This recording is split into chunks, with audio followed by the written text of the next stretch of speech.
अच्छा जी, चले बेटा, ये आज जो हमने बात स्टार्ट करनी है, ये कुछ स्टूडेंट्स ने जो है वो मुझसे कहा था कि ऑटो कैटालाइसिस पे जो है वो थोड़ा सा डिस्कस कर लें ज़रा। तो हम ये ऑटो कैटालाइसिस के ऊपर जो है वो डिस्कस कर रहे हैं आज। पहले स्टार्ट जो है वो मैं ऑटो कैटालाइसिस से लूँगा, फिर उसके बाद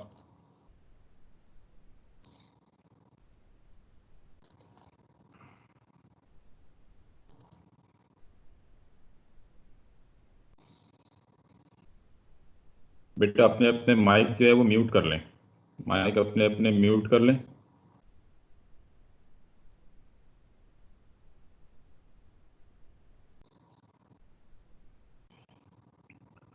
किसी को आवाज़ अगर क्लियर नहीं आ रही तो काइंडली मुझे जो है वो बता दें, अगर किसी को आवाज़ क्लियर नहीं है तो।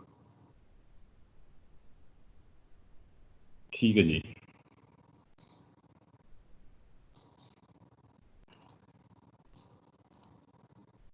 अच्छा जी, तो ये ऑटो कैटालाइसिस जो है, हमने रिएक्शन काइनेटिक्स जो है वो पढ़ा था। ठीक है, इसमें कुछ थोड़ा सा ऑटो कैटालाइसिस, वैसे ऑल्दो ऑटो कैटालाइसिस में से इतने क्वेश्चन आपको पास पेपर्स में नहीं मिलेंगे, लेकिन फिर भी जो है वो हम इसको थोड़ा सा देख लेते हैं। ऑटो कैटालाइसिस को किसी को अगर प्रॉब्लम आ रही है इसमें, तो इसको जो है हम डिस्कस कर लेते हैं। ठीक है जी, ये आज मैं अलाउ कर रहा हूँ बेटा, ये शुरू के 10 मिनट में जो है बेटा अपना माइक जो है वो म्यूट कर लें। मोइज अपना माइक म्यूट कर लो।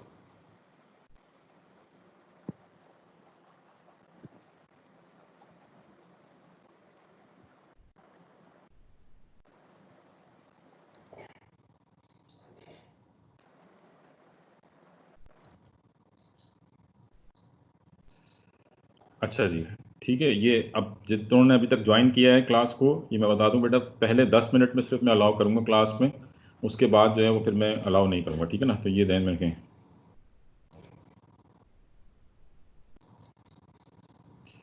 अच्छा जी,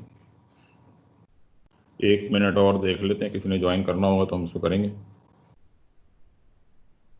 और बेटा ये लेक्चर रिकॉर्ड हो रहा है, ठीक है, तो ये ध्यान में रखिएगा, रिकॉर्ड हो रहा है। तो एट दी एंड आपने कोई भी क्वेश्चन हो आपका, वो आप बाद में पूछ सकते हैं।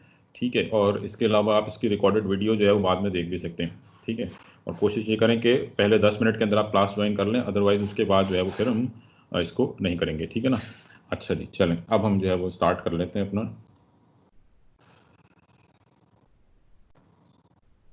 जी, ये स्क्रीन शेयरिंग पे जो है वो आप सबके साथ इस वक्त हम इसको डिस्कस कर रहे हैं।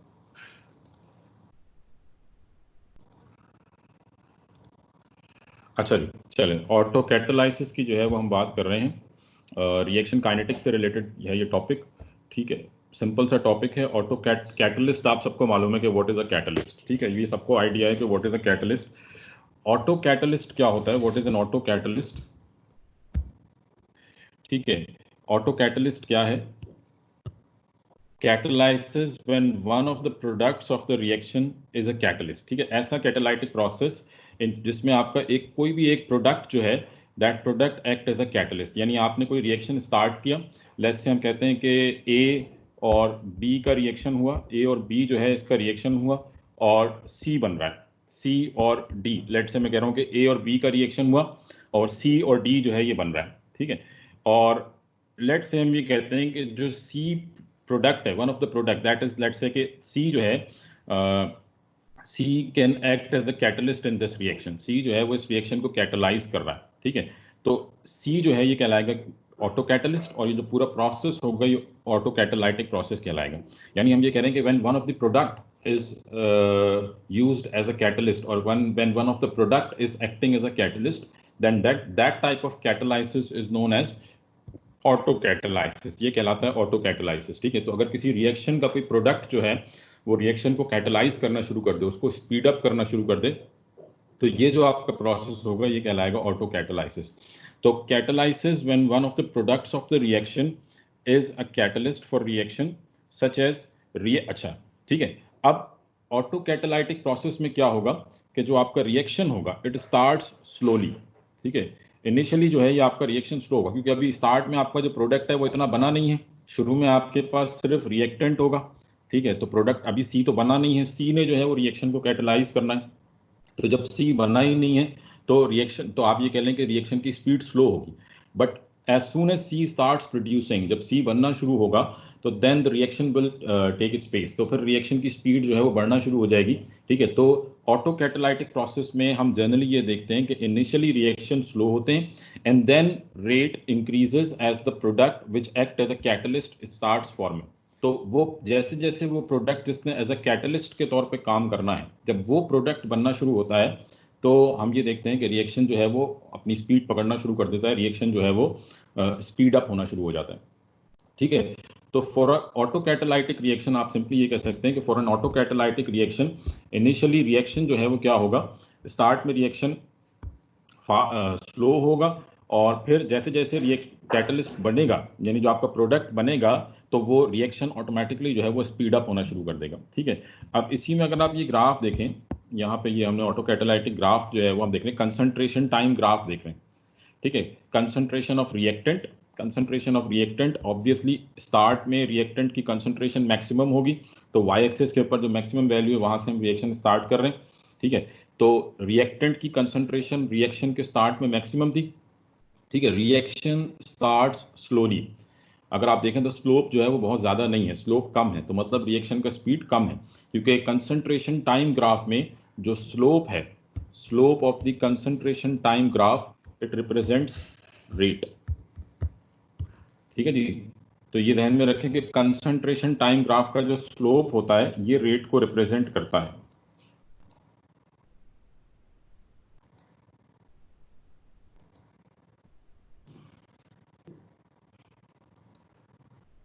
अच्छा जी, ये फिर दोबारा मैं कह रहा हूँ बेटा, आज ही अलाउ कर रहा हूँ मैं कि आप लेट ज्वाइन कर रहे हैं। ठीक है, नेक्स्ट टाइम से 10 फर्स्ट 10 मिनट्स जो है वो आपको अलाउ है, फर्स्ट 10 मिनट्स के अंदर जो है वो आप क्लास ज्वाइन कर लें, और अदरवाइज जो है वो फिर आपको अलाउ नहीं करेंगे।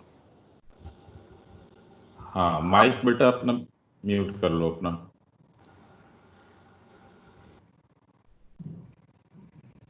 ठीक है जी, चलें, तो हम दोबारा जाते हैं अपने टॉपिक के ऊपर।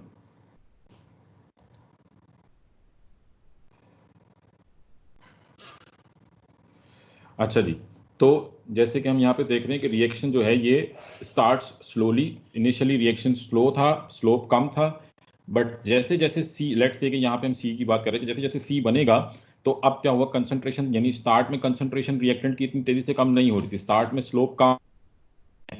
ठीक है, अब एकदम से स्लोप जो है वो बढ़ना शुरू हुआ है। ठीक है, स्लोप बढ़ना शुरू हुआ, इसका मतलब सी जैसे ही बनेगा, सी एकदम से रिएक्शन को कैटलाइज करेगा और रिएक्टेंट्स के अमाउंट में तेजी से कमी आना शुरू हो जाएगी। The concentration of reactants starts decreasing at a rapid rate. ठीक है, तो जैसे जैसे सी बनना शुरू होगा, आप यूँ कह लें कि जो रिएक्टेंट्स की कंसंट्रेशन है वो तेजी से कम होगी, और फिर किसी भी नॉर्मल रिएक्शन की तरह जैसे जैसे रिएक्टेंट कम होते जाएंगे, रिएक्शन ऑटोमेटिकली स्लो होता जाएगा and at the end reaction complete हो जाएगा।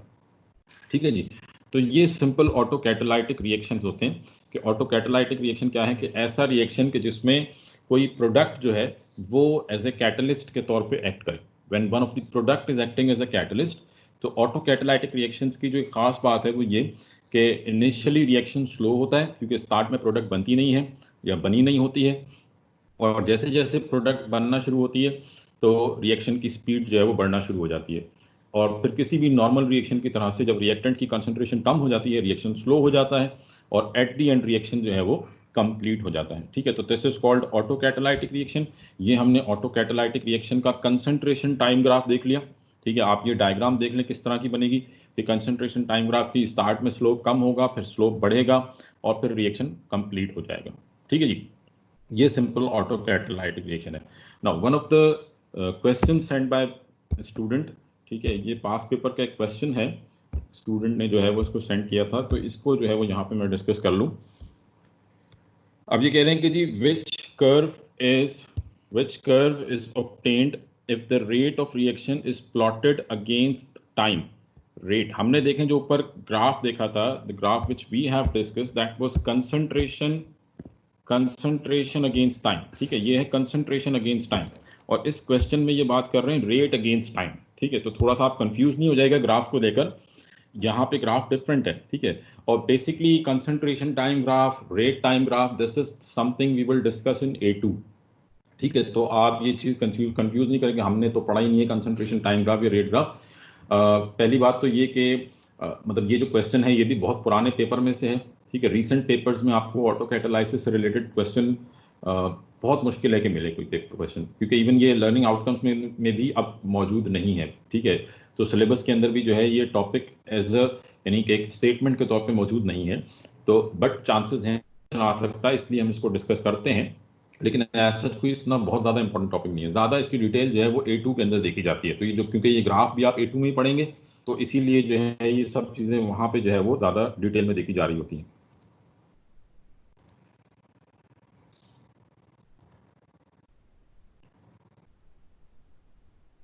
ठीक है जी। अच्छा, तो आप क्वेश्चन को, अगर हम वापस क्वेश्चन पे आते हैं, तो which curve is obtained if the rate of reaction, if the rate of reaction is plotted against time, rate of the reaction को आपने plot कर रहे हैं किसके against, time के against plot कर रहे हैं, यानी speed of reaction को time के against plot कर रहे हैं for an auto catalytic reaction. तो which curve is obtained if the rate of reaction is plotted against time for an auto catalytic reaction, that is a reaction in which one of the product catalyzes the reaction. अब इससे ही आपको idea जाना चाहिए कि this is not something which is mentioned in your syllabus because they are defining autocatalytic process as well. तो ये process इन्होंने बाकायदा ब्रैकेट में डिस्क्राइब किया है कि what is autocatalytic reaction, a reaction in which one of the product catalyses the reaction.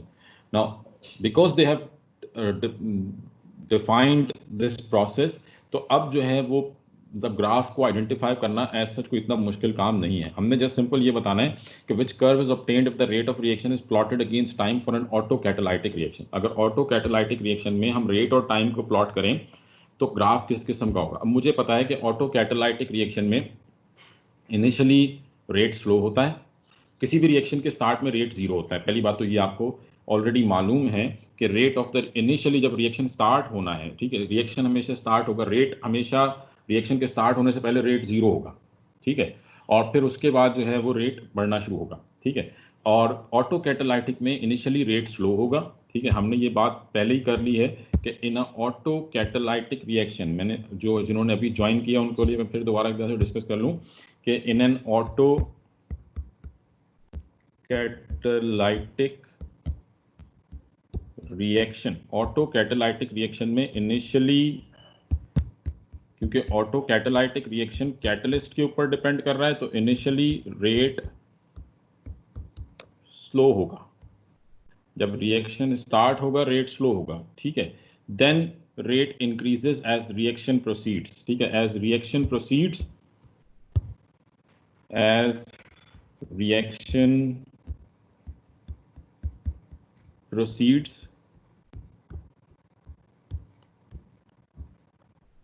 rate increases. ठीक है, rate increases. देखिए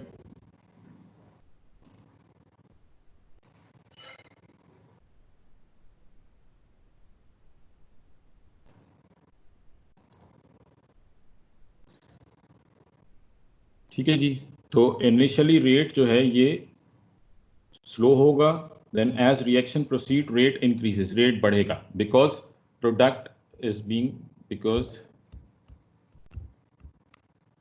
प्रोडक्ट, जो आपकी प्रोडक्ट है which is acting as a catalyst is forming और प्रोड्यूसिंग. ठीक है, तो इनिशियली जो है वो रेट स्लो होगा और फिर जो है वो आप कह लें कि जैसे जैसे हमारा जो प्रोडक्ट है जिसने एज अ कैटलिस्ट के तौर पे एक्ट करना है वो बनेगा, तो रिएक्शन की स्पीड बढ़ेगी और फिर किसी भी नॉर्मल रिएक्शन की तरह से रिएक्शन जो है वो जब रिएक्टेंट्स की अमाउंट कम होना शुरू होगी तो वो स्लो हो जाएगा. तो अब अगर हमने सिंपल ये बताना है कि कौन सा ग्राफ रिप्रेजेंट कर रहा है ऑटो कैटालाइटिक रिएक्शन को for a rate time graph, तो अगर हम देखें यहाँ पे, तो पहला ग्राफ अगर आप देखें, पहले ग्राफ में क्या हो रहा है, रेट कांस्टेंट स्लोप के साथ बढ़ रहा है. ठीक है, रेट कांस्टेंट यानी रेट में कोई चेंज हमें नज़र नहीं आ रहा during the time period of reaction. ठीक है, तो इसका मतलब ये तो नहीं हो सकता, this is not the answer. Second graph को अगर देखें तो इसमें स्टार्ट में स्लोप ज़्यादा है. ठीक है, इनिशियली जो है वो आपका स्लोप जो है, सॉरी, इनिशियली आपका स्लोप ये कम है, फिर स्लोप बड़ा है. ठीक है, इनिशियली स्लोप कम है, शुरू में स्लोप कम है और फिर स्लोप जो है वो बढ़ा है और फिर उसके बाद जो है वो आप यूँ कह लें कि रेट कांस्टेंट हो गया है। ऐसा नहीं होगा। हमें पता है कि किसी भी रिएक्शन में जब रिएक्टेंट आहिस्ता आहिस्ता कम होना शुरू होंगे तो फिर रेट कम होगा और एक टाइम आएगा कि रिएक्शन स्टॉप हो जाएगा। ठीक है, तो ऐसा भी नहीं हो सकता कि रेट कांस्टेंट हो जाए। ठीक है, तो इसका मतलब सेकंड वाला ग्राफ भी नहीं है। थर्ड ग्राफ अगर हम देखें, थर्ड ग्राफ में इनिशियली रेट कम है। ठीक है, स्टार्ट में अगर आप देखें स्लोप कम है, इनिशियली स्लोप कम है, फिर स्लोप बढ़ा है, स्लोप बढ़ा है और फिर मैक्सिमम रेट पे जाने के बाद फिर रेट कम हुआ है। मतलब अब रिएक्टेंट्स कम होना शुरू हो गए, रिएक्टेंट्स कम होना शुरू हो गए तो फिर रेट भी कम होगा और एक टाइम आएगा कि ये रुक जाएगा। तो this would be our graph कि रेट ऑटो कैटालाइटिक रिएक्शन में स्टार्ट में रेट कम होगा, जैसे स्लोप से हमें पता लग रहा है कि स्टार्ट में रेट कम है, जैसे जैसे प्रोडक्ट बनी रेट बढ़ना शुरू हुआ और फिर मैक्सिमम पे जाके रेट कम होना शुरू हो जाएगा, क्योंकि अब रिएक्टेंट्स कंज्यूम हो चुके हैं, कम हो चुके हैं, तो आहिस्ता आहिस्ता जो है ये खत्म हो जाएगा रिएक्शन। एंड ऑब्वियसली डी तो नहीं हो सकता। ठीक है, तो आंसर क्या हो गया हमारे पास? सी आंसर हो गया। ठीक है जी, तो ये जस्ट थोड़ा सा हमने जो है वो इसको ऑटो कैटालाइटिक प्रोसेस को जो है मुझे आपके साथ डिस्कस करना था। ठीक है, क्योंकि कुछ स्टूडेंट्स का ये कहना था कि इसमें प्रॉब्लम आ रही है, तो इसलिए हमने इसको जो है वो डिस्कस कर लिया यहाँ पे ऑटो कैटालाइटिक प्रोसेस को। आई होप कि ये सबको क्लियर हो गया होगा। जिन्होंने लेट ज्वाइन किया है वो बाद में रिकॉर्डिंग में देख सकते हैं इसको स्टार्ट से। ठीक है, बट कोशिश ये करें बेटा कि लेट ज्वाइन ना करें। टाइम से जो है वो आप पहले 10 मिनट हैं आपके पास, उसमें आप ज्वाइन कर लें, तो ताकि आप जो है वो प्रॉपर सही तरीके से जो है वो समझ सकें। ठीक है जी, तो ये हमने ऑटो कैटालाइटिक प्रोसेस जो है वो डिस्कस कर लिया है। अगर इसमें किसी को कोई कंफ्यूजन है, if you have any confusion, तो आप अभी जो है वो इसमें क्वेश्चन पूछ सकते हैं अगर आपको इसमें कोई चीज़ क्लियर नहीं है तो।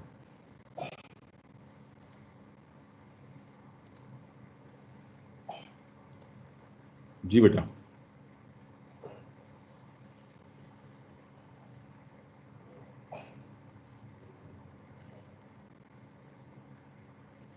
सबको क्लियर है ये?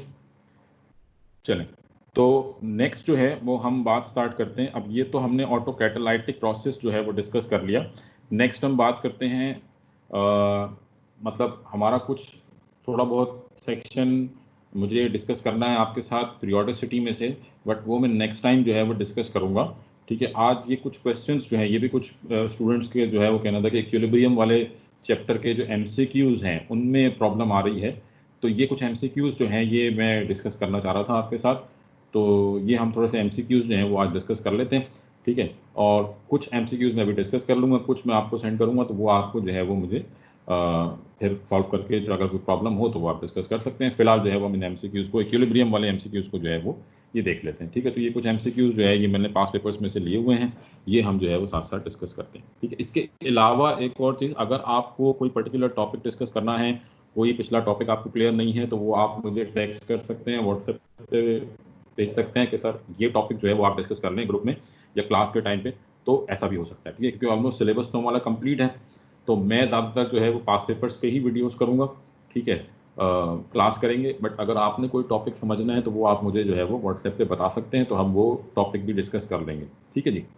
अच्छा चलें, अब ये क्वेश्चन हम देखते हैं। This question they are saying that 2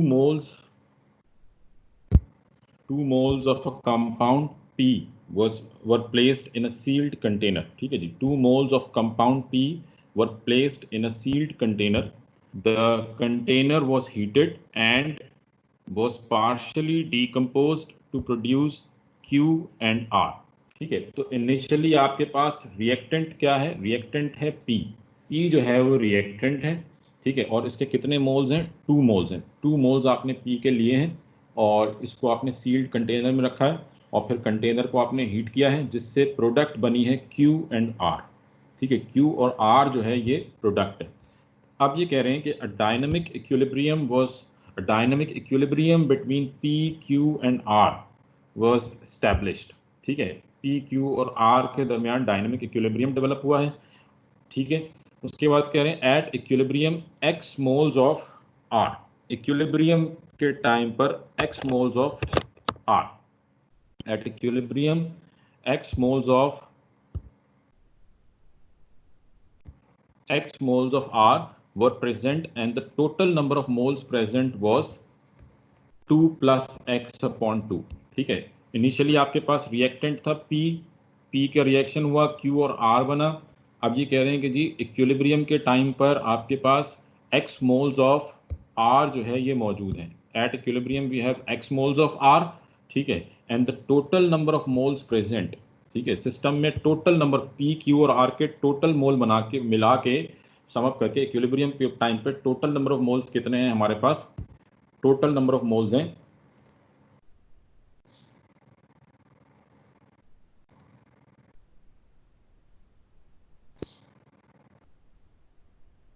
total number of moles जो हमारे पास मौजूद हैं दैट इज कितने हैं जी, 2 प्लस एक्स अपॉन 2, ठीक है जी। तो 2 प्लस एक्स अपॉन 2 जो है ये हमारे पास टोटल नंबर ऑफ मोल्स मौजूद है। अब क्वेश्चन क्या है, what is the equation for this reversible reaction, what is the equation for this reversible reaction, ठीक है। अब 4 इक्वेशंस दी गई हैं और ये कह रहे हैं कि what is the equation for this reversible reaction. इस किस्म के क्वेश्चन आपको अक्सर पास पेपर में मिलेंगे और इस किस्म के क्वेश्चन ही ज़्यादातर मुझे जो है वो बच्चों की तरफ से आते हैं कि इसको ज़रा डिस्कस कर लें, ठीक है।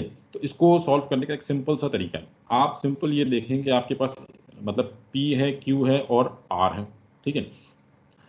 तो अब अगर हम ये यहाँ पे देखें कि हमारे पास यानी जो रिएक्शन है वो सिंपली क्या हो सकता है, P कन्वर्ट हो रहा है किसमें, Q में और R में, ठीक है। P कन्वर्ट हो रहा है किसमें, Q में और R में। P हमारा रिएक्टेंट है, Q और R जो है ये प्रोडक्ट है। अब एक चीज़ तो मुझे मालूम है कि वो स्टेटमेंट में ही मेंशन है कि इनिशियल मोल्स ऑफ P जो है वो कितने हैं 2, और इनिशियली Q भी 0 है और R भी 0 है, ठीक है। पहली बात तो ये क्लियर हो गई। अब उसके बाद सम ऑफ द मोल्स अगर आप देखें तो वो है 2 प्लस एक्स अपॉन 2, और मुझे ये बताना है कि एट इक्विलिब्रियम जो है वो इक्वेशन क्या हो सकती है, ठीक है। अब अगर आप ये देखें तो यहाँ पे 2 प्लस एक्स अपॉन 2, ठीक है। अब एक तरीका तो ये है कि आप इस सारी इक्वेशंस को जो है वो इन इक्वेशंस के हिसाब से जो है वो इसको सॉल्व करते हुए जाएं, ठीक है। अब अगर हम यहाँ पे देखें पहली इक्वेशन अगर आप देखें P2Q प्लस R, ठीक है। तो अगर लेट से P 2 मोल्स है, ठीक है, और R जो है वो क्या होगा, लेट से चले मैं इसको थोड़ा सा जो है वो और सिंपल करता हूँ, मैं चारों स्टेटमेंट्स के हिसाब से इसको डिस्कस करता हूँ ताकि आपको ये क्लियर हो। पहली स्टेटमेंट है P makes 2Q plus R, ठीक है। तो मैं इसको कर देता हूँ P मेक्स 2Q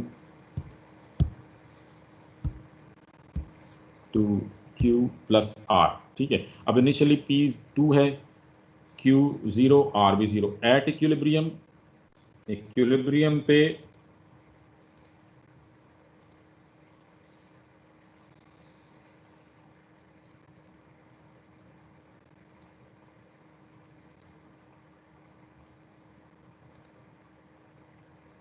ठीक है जी, इक्विलिब्रियम के टाइम पे अगर हम देखें तो इक्विलिब्रियम के टाइम पर P जो है मतलब R मुझे मालूम है, इन्होंने ये क्वेश्चन में बता दिया। अगर आप क्वेश्चन पर दोबारा वापस जाएं तो इन्होंने कहा है कि at equilibrium x moles of R were present, ठीक है। तो R जो है वो x मोल है एट इक्विलिब्रियम, ठीक है। तो एट इक्विलिब्रियम वाली ये इनिशियल मोल्स हैं, ठीक है, दीज आर इनिशियल मोल्स। और अब मैं बात कर रहा हूँ इक्विलिब्रियम की, तो इक्विलिब्रियम के टाइम पे R x मोल है। अगर R x होगा तो P और R का रेशियो क्या है, 1:1 का रेशियो है। इनिशियली P क्या था 2, तो अगर R x मोल बना है तो P जो है वो x मोल कंज्यूम हुआ होगा। तो एट इक्विलिब्रियम P कितना बचा होगा, 2 माइनस एक्स, x मोल कंज्यूम हो गया तो बचा कितना, 2 माइनस एक्स, ठीक है।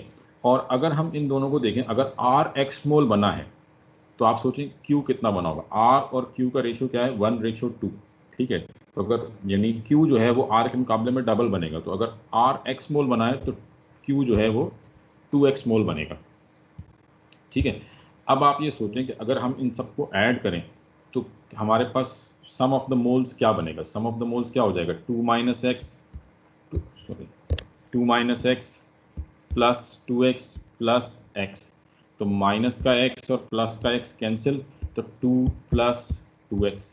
तो क्या आपके पास वो आंसर आ रहा है जो क्वेश्चन में है 2 प्लस एक्स अपॉन 2? नहीं आ रहा, हमारे पास क्या आ रहा है 2 प्लस 2x। तो इसका मतलब ये तो आंसर नहीं है। इसी तरीके से सेकेंड भी, क्योंकि इसमें भी आपके पास अगर आप खुद से, अब मैंने एक सॉल्व कर दिया, आप ऑटोमेटिकली ये सोच सकते हैं कि इसमें भी डबल हो जाएगा तो ये भी x अपॉन 2 तो नहीं बन सकता, ठीक है, ये भी x अपॉन 2 नहीं बन सकता। अगर मैं लास्ट वाली इक्वेशन देखूं, मैं डायरेक्ट लास्ट वाली इक्वेशन पे आता हूं। लास्ट वाली इक्वेशन है 2p makes q plus 2r, इसमें q r का हाफ है, ठीक है। तो अगर मैं इसके हिसाब से इसको सॉल्व करने की कोशिश करूं, 2p makes q plus 2r, ठीक है, तो हम इसको कर देते हैं रेस।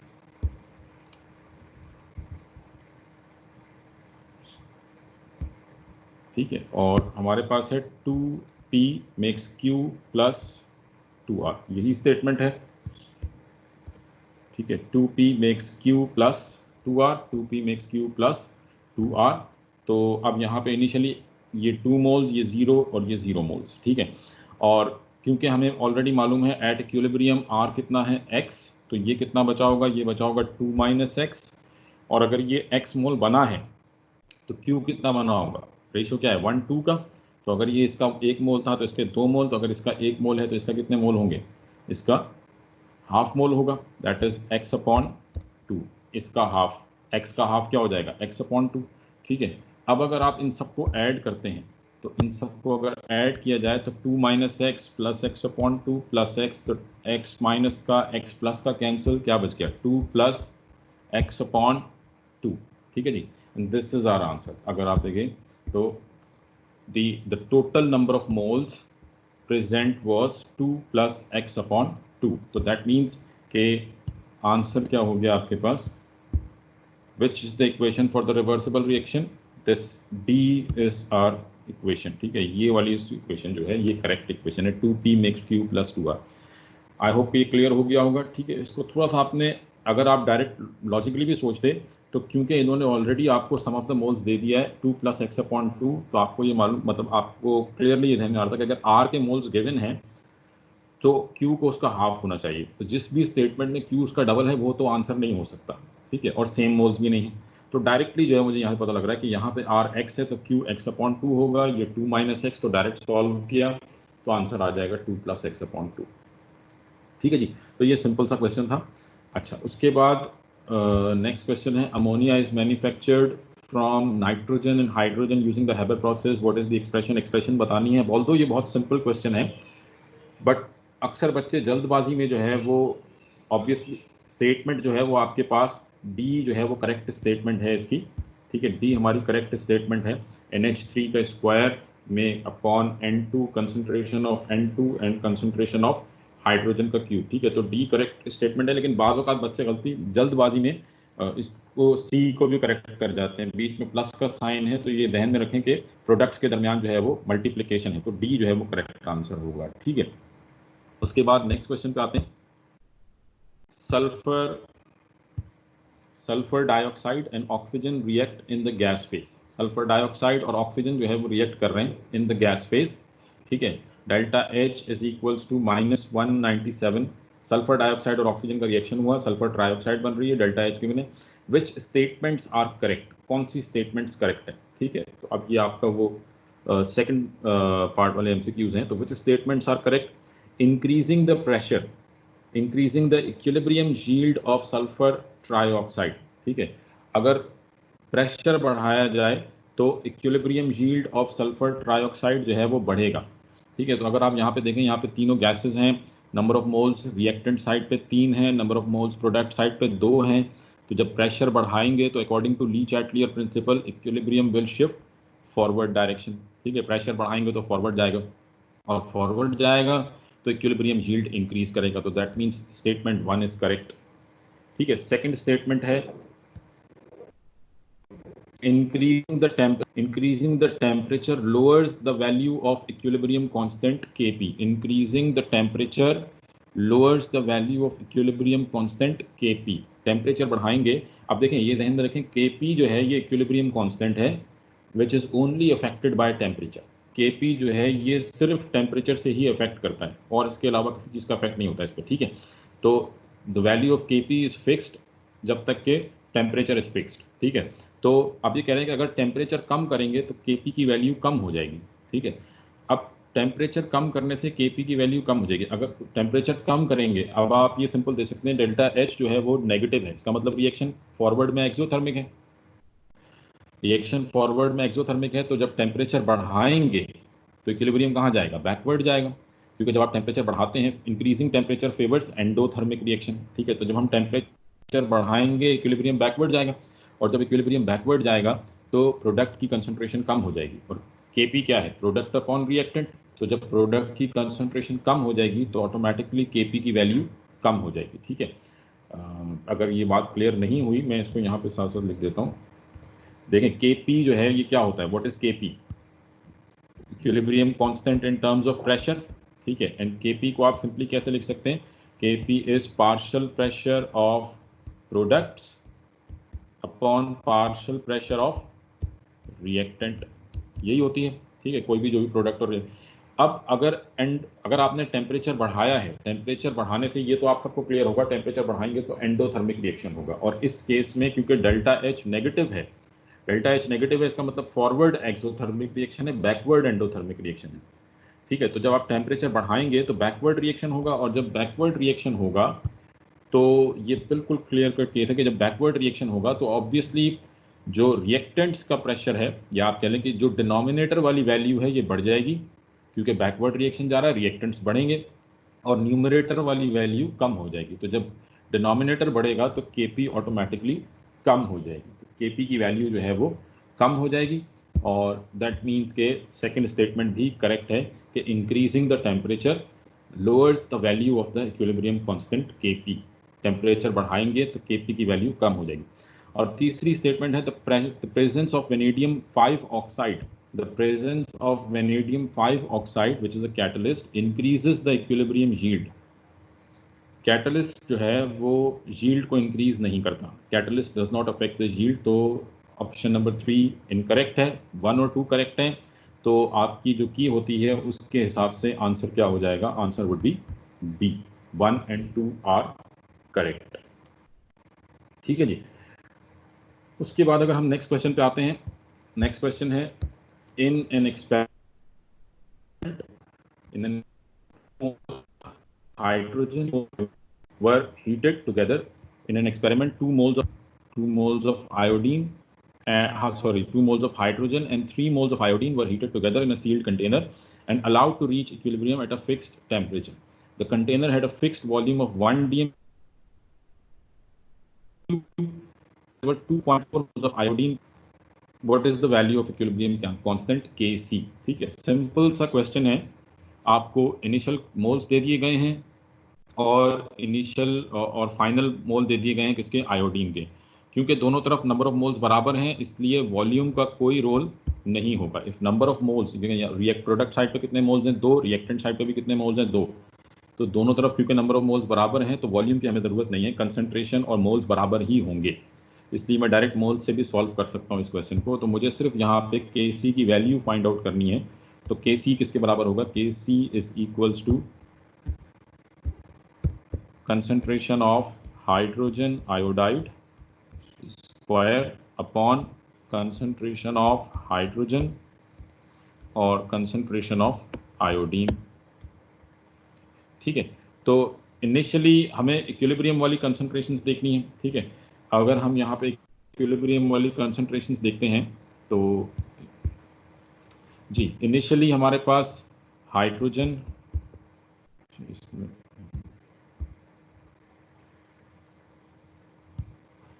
इनिशियली हमारे पास हाइड्रोजन और आयोडीन और HI। ठीक है, इनिशियली हाइड्रोजन कितना था? 2 मोल्स, आयोडीन कितना था? 3 मोल्स, और HI जो है वो कितना है? 0, HI 0। ठीक है, अब ये कह रहे हैं कि एट इक्विलिब्रियम ये कितना रह जाएगा? ये at equilibrium there were 2.4 moles of iodine, 2.40। ठीक है, 2.40। तो इसका मतलब ये कितना यूज हुआ? 0.60 मोल्स। 3 में से 2.40 अगर माइनस करें तो 0.60 मोल्स यूज हुआ है, और अगर ये 0.60 यूज हुआ है तो ये कितना बना होगा? ये 2 है, यहाँ पे 1:2 का रेशो, आयोडीन और हाइड्रोजन आयोडाइड का 1:2 का रेशो है। तो अगर ये 0.6 कंज्यूम हुआ है तो ये उसका डबल बना होगा, दैट मीन्स 1.20 ये बना होगा। ठीक है, और अगर इन हाइड्रोजन और आयोडीन का रेशो देखें तो ये भी 0.11 का रेशो है, तो अगर ये 0.6 कंज्यूम हुआ है तो ये भी 0.6 कंज्यूम हुआ होगा। तो ये इसमें से 2 में से 0.6 निकाल दें तो कितना बचा? 1.40। तो ये 1. तो ये आ गए एट इक्विलिब्रियम, हमारे पास ये मोल्स होंगे, these are the moles at equilibrium. तो ये वैल्यूज आपने जस्ट पुट करनी है इस फॉर्मूला में, 1.20 के स्क्वायर, 1.40 और 2.40, और इसको सॉल्व करें तो आपके पास जो आंसर आ जाएगा that would be C. Answer जो है ये आपका सी होगा, 0.429। ठीक है, इसका आंसर आ जाएगा सी। ठीक है, ये आप इसको खुद से करके देख लीजिएगा। अच्छा जी, बाकी के जो क्वेश्चंस हैं वो मैं आपको सेंड कर देता हूँ। ठीक है, आपने खुद से इसको प्रैक्टिस कर दी है, कोई चीज़ ना समझ में आए तो वो आप डिस्कस कर सकते हैं। ठीक है, आप पूछ सकते हैं। आज इसको सेशन को हम यहीं तक रखेंगे। ठीक है, और कोशिश ये करें कि टाइम पे जो है वो आप ज्वाइन कर लें क्लास को, पहले 10 मिनट के अंदर क्लास ज्वाइन कर लें। ठीक है, जो भी आपके क्वेश्चंस हो बेटा वो आप मुझे टेक्स्ट कर सकते हैं इससे रिलेटेड। ठीक है, कोई चीज़ नहीं समझ में आई तो वो भी आप पूछ सकते हैं। अभी अगर कोई क्वेश्चन पूछना चाह रहे हैं तो आप पूछ सकते हैं। ठीक है, और ये है कि ये वीडियो रिकॉर्डेड है तो आप बाद में इसकी रिकॉर्डिंग जो है वो आप सुन सकते हैं बाद में भी। ठीक है जी, तो इंशाल्लाह ताला नेक्स्ट क्लास में हम इसी को आगे कंटिन्यू करेंगे, और कोई टॉपिक अगर आप क्लियर नहीं है, कुछ पूछना चाह रहे हैं तो वो भी आप पूछ सकते हैं। मैं उस पर भी जो है वो हम वीडियो कर लेंगे। ठीक है जी, क्लास हम उसके ऊपर कर लेंगे। ठीक है जी, तो इंशाल्लाह ताला कल आपसे मुलाकात होगी। आज जो है वो हम इसको लेक्चर को यहाँ तक रखते हैं। अगर कोई क्वेश्चन है बेटा तो पूछ सकते हैं, अदरवाइज़ ये आज के लिए इतना काफ़ी है।